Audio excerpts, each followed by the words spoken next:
Hello guys, so in the last class we spoke about the diagonal relationship and relationship between the two elements lithium and magnesium.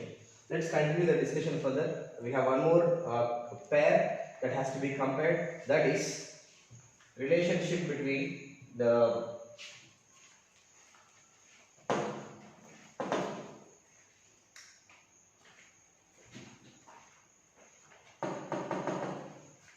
between beryllium and aluminium.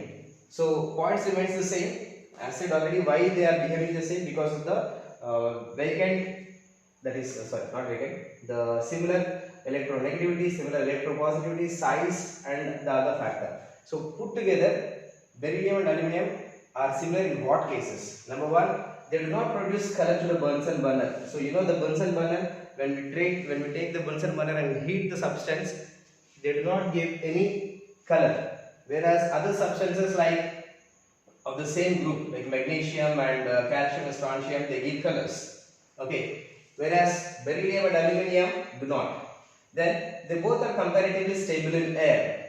They are very much stable in air. Other substances like magnesium is very much unstable. It immediately reacts with oxygen and forms magnesium oxide, but beryllium do not, just like aluminium, and do not dissolve in ammonia. Both of them, beryllium and aluminium, do not dissolve in ammonia at normal conditions. Okay, since they do not dissolve, there is no blue color solution. Okay, when any substance is dissolved, normally magnesium or other substance produces blue color, but here they do not dissolve in ammonia, so no blue solution is observed. Both form bridging halides. Now what is this bridging halides? For example, if I have beryllium chloride, beryllium valency 2 valency, so BeCl2, formula BeCl2. Okay, this BeCl2 is bridged with another BeCl2 molecule like this. Okay, so this you can term it as bridging. So this area which you can see in the orange is the area that is bridging the two molecules. This one molecule and this another molecule. Two molecules are bridged. Okay, same way we can also see it in aluminium case also. What should be the formula of aluminum chloride? What should be the formula of aluminum chloride? AlCl3. Its valency is 3, so AlCl3.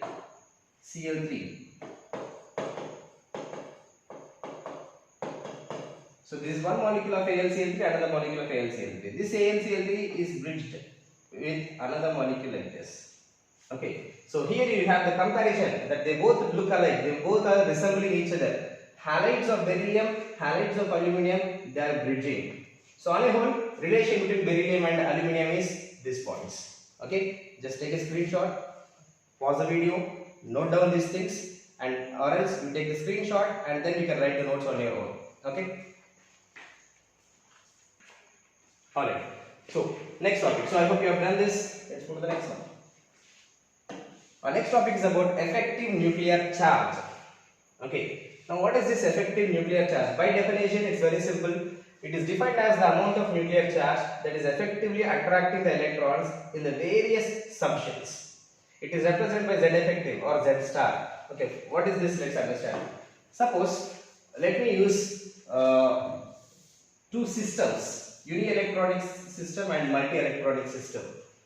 Let me say like I have uni-electronic system and I'm just making a comparison to understand what I wanted to say. Multi-electronic system. Suppose uni-electronic system means it is having the nucleus at the center and the atom is having only one electron. Okay. So in this case, whatever the force of attraction that you can see from the nucleus, there is a force of attraction between this nucleus and electron. So I can write it as force of attraction. In physics, you might have studied about Coulomb's law. So using that law, you can say this: the charge of this, the charge of this, they are separated by a distance. If you can find the distance between them, then you can use the formula, that is K Q1 Q2 by R square. Remember, K Q1 Q2 by R square. Okay. So this helps me to understand that how much of force of attraction is there by the nucleus of this electron. All right. Now in the multi-electron system, if I understand the same area in the multi-electron system, for example, the same nucleus at the center and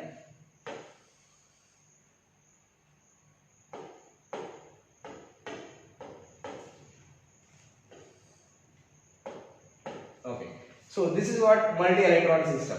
Now in the multi-electron system, my question to you is, just try to understand yourself, what could be the force of attraction between this, that is nucleus, and the valence electron? Will it be same as this or different? Definitely it should be different. Okay, or it must be, I'll put three options. Force of attraction, will it be is equals to kq1 q2 by r square, or instead of writing kq1, I'll say it as f small f1, f1, let's say. So this force of attraction F, capital F, will it be is equals to F1, will it be less than F1, or will it be greater than F1? Undoubtedly, things to be clear is what? F cannot be equal to F1. Why? The nucleus force of attraction is between the nucleus and the electron only, that is very close to each other. Whereas if you look here, these electrons that are present in between the nucleus and the valence electron, you're talking about what? Valence electron. What is a valence electron? Electron present in the last shell. Electron in the last shell. Alright, so in the last shell, this is the electron, and the force of attraction between the nucleus and the valence electron cannot be equal to this one, so this is gone. Alright, then will it be greater than F1? Will this force of attraction be greater than S1? No. Why? Again, this force of attraction is absorbed by these electrons that are present in between.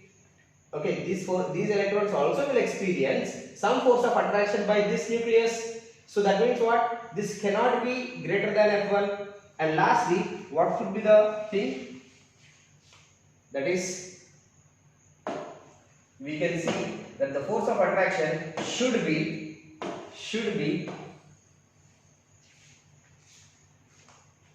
the other one.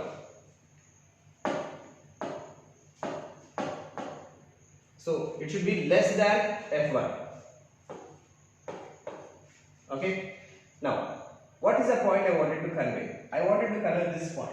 The force of attraction between the nucleus and the valence electron is minimized because of the presence of the electrons in between. This electron's presence is mitigating or is reducing the nuclear force of attraction on this electron. This effect is called as shielding effect. It is acting like a shield. Shielding effect. Okay. So the electrons that are present in between the nucleus and the valence electrons acts like a shield. That effect is called as shielding effect. Okay. So am I erasing this? I hope you understood. So let me write the definition for shielding effect.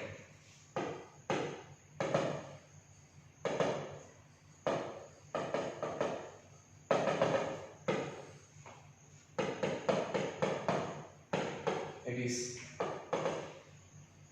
defined as the shield or the screen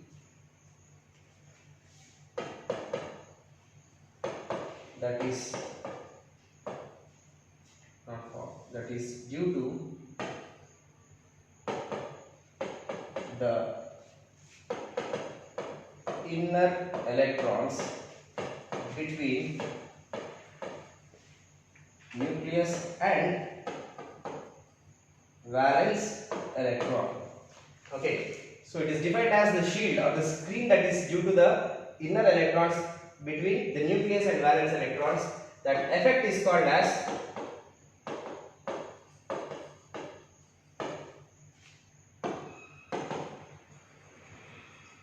screening effect or shielding effect. Screening or shielding effect.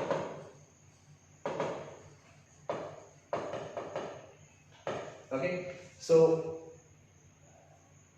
let me not it is defined as the shield or the screen that is due to the just erase this, it is not making complete definition. The shield, the screen that is due to the inner electrons between the nucleus and the valence electrons, this effect is called as screening or shielding effect. So I hope you understood what is shielding effect or screening effect, and it is represented by sigma. Okay, shielding constant, or there is a constant that we represent by the shielding effect by sigma. Okay, so just have a note of this and then we'll discuss further.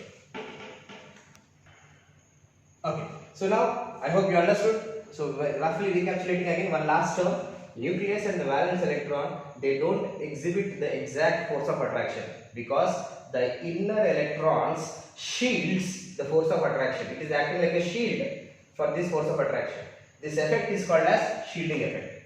Okay, that is one reason. There is also another reason that there could be a possible electron repulsion.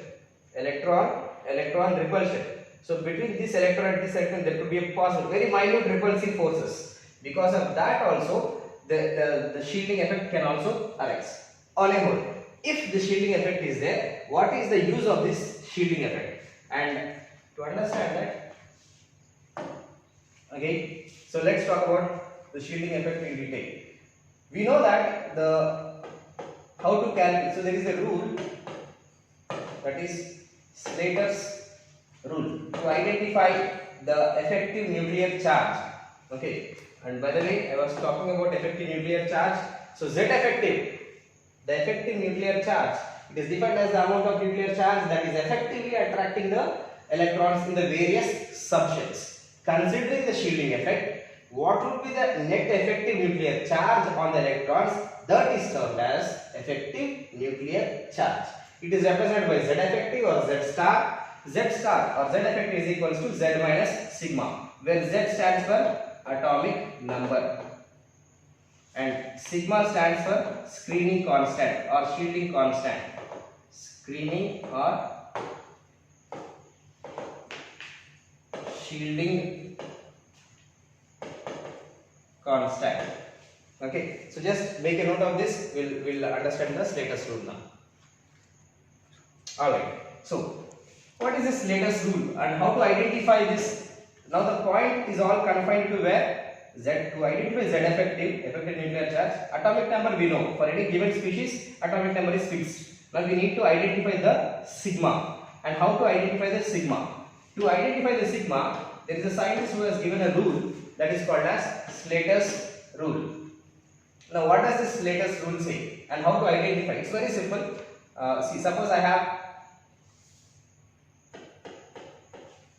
that is nucleus at the center, and around this I have the shells.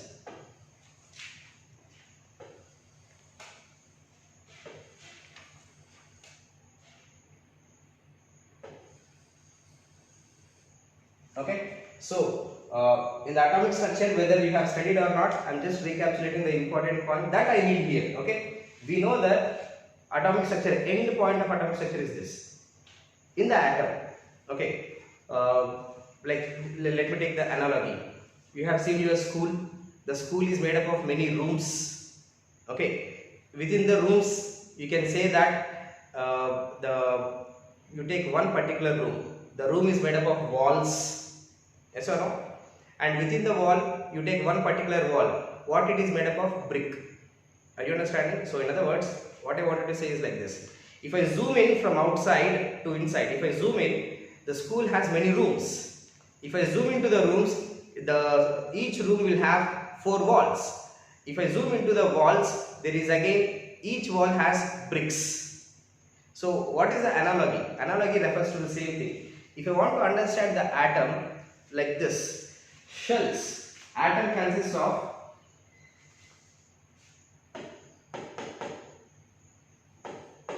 atoms contain shells. So these are the shells. Okay, shells contain shells, also called as, they are also called as energy levels.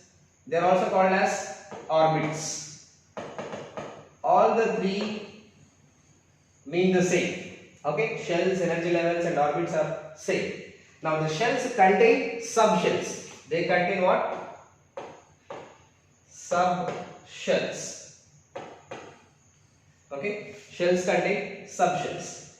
Now the subshells contain orbitals. In other words, I can make you to write like this simple way. Suppose this is shell.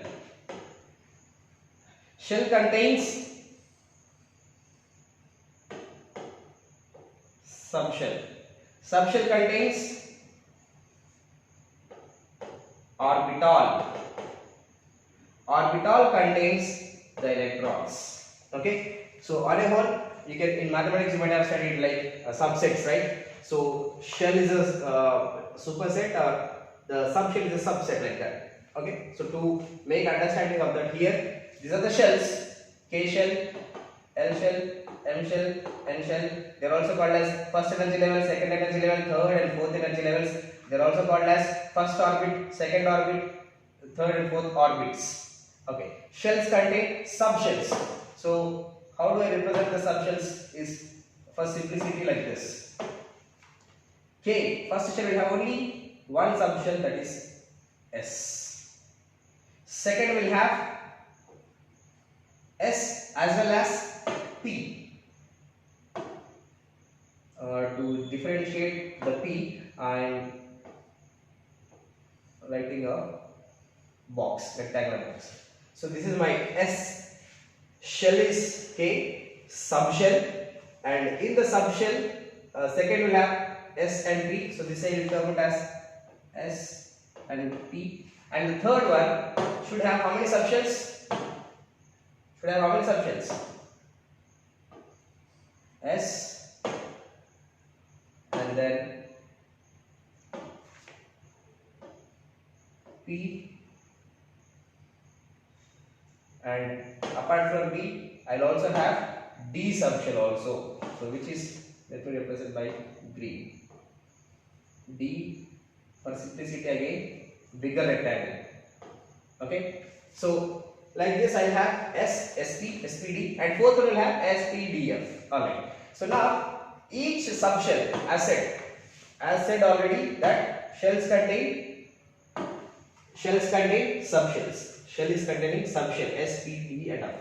Subshells will contain orbitals. So we know that S itself is the orbital. S itself is the orbital. P has three orbitals, that is Px, Py, Px, Py, Pz. Three orbitals. Same Px, Py, and Pz. Three orbitals. Px, Py, Pz. D will contain 1, 2, 3, 4, 5. Which is dxy, dyz, dxz, dx square, dash y square, dy square, dz square. So already 5. And so subshell contains orbitals. Orbitals will contain the electrons. So exactly the electrons are situated where? In the orbitals. So in the subshell of, that is S, I will have S orbital, I have 2 electrons. Like this I will be filling the electrons. Depending upon the atomic number, I will be filling the electrons. Okay. So on a whole, I wanted you to understand one particular area, that is the nucleus and the valence electron. Let me remove this thing. Okay. So now let's talk about the Slater's rule.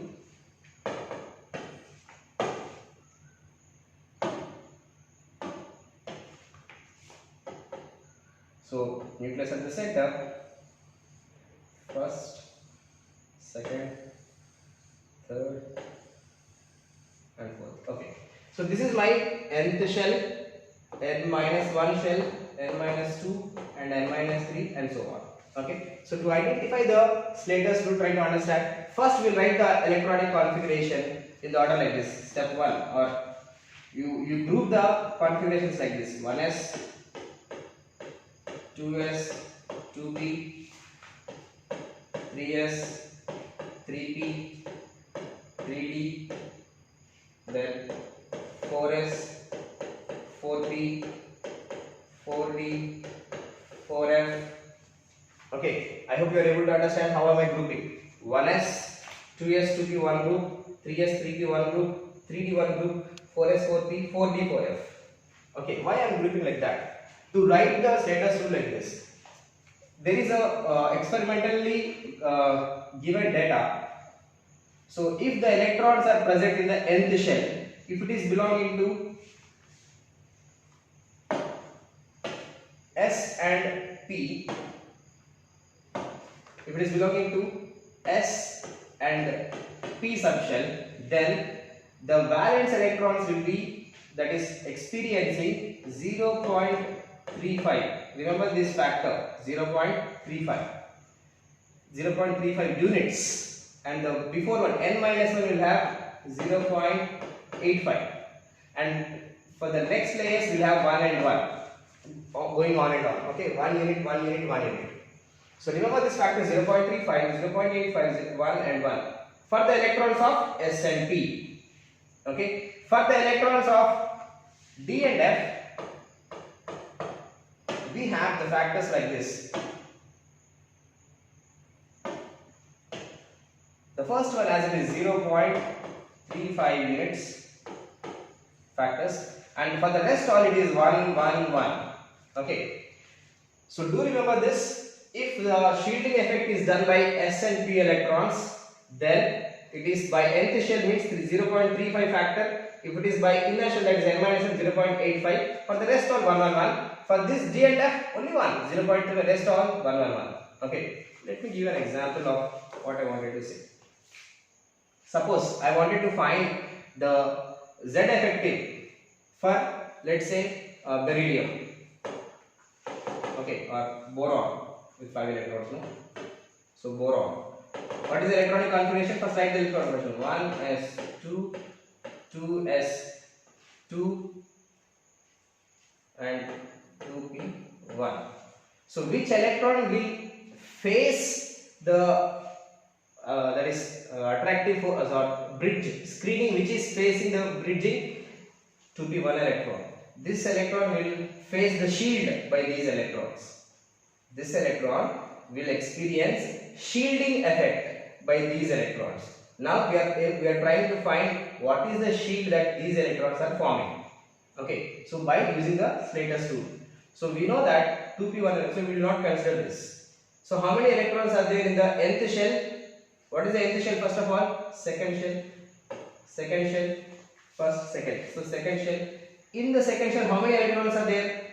2 plus 1, 3. But should I consider this? No, because that itself is facing the shield. So I will not consider this. So 2 electrons in the, so 2 into, for the nth shell, what should be the factor? 0.35. 0.35 plus, for the inner electrons, 2 electrons, 2 into n minus 1, what should the factor? 0.85. 0.85.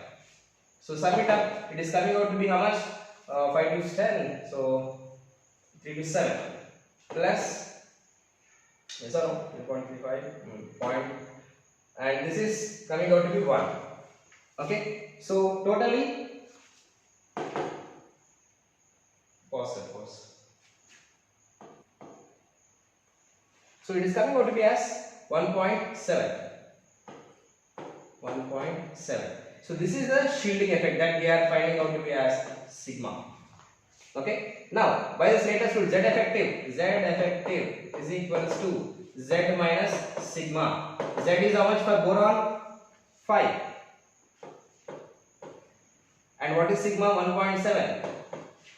So what is the difference? It is 0.3 and 4. Sorry, 3.3. Yes or no? So it is coming out to be as 3.3 is the effective nuclear charge for boron. On the last electron, what is the force of attraction that you can find is 3.3. Okay, hope you are clear. One more time, one last time, just recapitulating the things. Pay attention, very important. for questions to be of mains and advanced. Number one, there is something called as shielding effect. What is shielding effect? The electrons that are present in between the valence electron and the nucleus. The nucleus and the valence electron. Between these two, the electrons are present. They act as a shield for the electrostatic force of attraction. Alright. Now that shield is identified by sigma or designed by sigma. By Slater's rule, we can identify the value of sigma. If we know the value of sigma, we can find the effective nuclear charge by formula Z effect is equal to Z minus sigma. Now, how to find sigma? We are trying to find. So sigma is like this: in the nucleus or in the atom, if the electrons are of SnP subshell, then for the nth shell 0.35 is the factor. For the n minus 1, 0.85 is the factor, and for the rest all 1, 1, 1.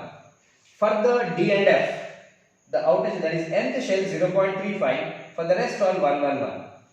Clear? Alright. So coming up here. So if I talk about the example, boron. For the boron 1s2, 2s2, 2p1. And mind it, I have to write the configuration in this order. Okay. Why I am saying in this order? While you are writing the electronic configuration, you will fill 4s first and then 3d. 4s first and then 3d. But group it in this way only to find the Slater's rule. Okay. This is not electron filling criteria. This is just grouping the groups. Alright. So 1s, 2s, 2p, 3s, 3p, 3d, 4s, 4p, 4d, 4f. Fine. So boron with 5 electrons, 1s2, 2s2, 2p1, 1 electron. This electron is facing the what I can say is shield by the inner electrons, by these electrons. Now what is the extent of shield that we are able to find? We know that the shell is nth shell. So in the nth shell 2 electrons are there. So 2 into, for the nth shell what is the factor? 0.5, 0.35, because it is SLP 0.35. So plus 2 into 0.5. Sorry. Pause. It's not 0.5, it is 0.85. So this is I think this area. Let's do it again. So I hope you have understood so far. 2 into 0.35 plus 2 into 0.85. The inner electrons is 0.85. So I have 2 into 0.35, that is 0.7 plus 10, then 16, 7, so 1.7. So 1.70. So what is the sum that is coming out to be? So it is 2.40. Correct? So 0.7 plus 1.70, it is 2.40. So this is what my sigma value. Now Z effective, we know the formula. Z effective is equals to Z minus sigma. So Z value is how much? For boron, it is atomic number is 5 minus sigma value is how much? 2.4. So the difference is 0.6 and 2.6. So this is what our Z effective is. Hope it is clear. Okay, just correct it. In the previous I have taken 0.5, it is not 0.85. Okay, so 0.85. So on and on, we'll get this. Hope you understood. Take it. So this is how you can find out the Z effective for a given species. Now, work for you. As I always say, just watching the videos will not help you. Whatever you have studied, do practice it. Even if it is a small definition, do practice it by revising or by writing. Then and there. So that things will not be difficult for you at that last time. Okay. So if you have understood this, just write out the Z effective. Calculate the Z effective for nitrogen N plus and N minus. Okay. For N plus and N. What is N plus? One electron is removed. What is N minus? One electron is added. So that added electron will experience a shield by the inner electrons. For that we calculate. And one electron is removed. One electron is already removed. So the next electron will experience the shield. So with that small tips, you can go ahead and you can calculate the Z effective. Okay. If doubt, just write a comment in the box. Then I will explain you again. Alright, so let's move to the next area, that is a very important area, that is atomic radius. Okay, what is atomic radius? By the definition, let's write the definition. It is defined as the distance between the center of the nucleus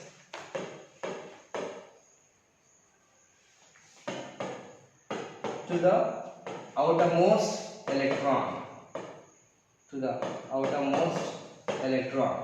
Okay, so by definition, atomic radius is just the distance between the center of the nucleus to the outermost electron. So this is termed as atomic radius. It is also used in the other terms, that is atomic size. Atomic size is again a replica of atomic radius, and it is generally calculated in the units of angstroms or ppm, sorry, not ppm, picometer. So I went to solution straight away, and nanometer, etc. Okay, basically you will find the angstroms and picometer. Fine. So this is what about atomic radius. Now to begin with,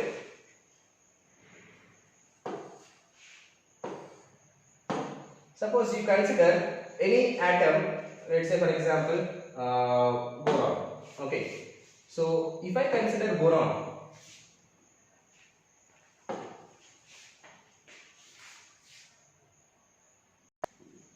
alright, for example, let me use the one particular atom, any atom. I was talking about boron, let's say. So boron, if I use boron,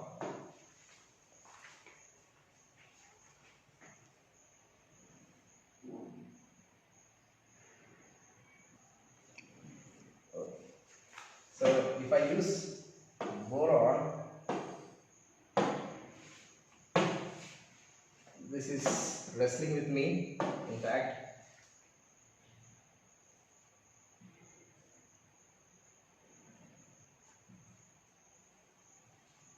Alright, so in the boron, if you identify, there are 2 plus 3, there is 5 electrons. Okay, so we are talking about the atomic size. The center of the nucleus to the outermost electron. Okay, so I can say like the center of the nucleus to the outermost electron.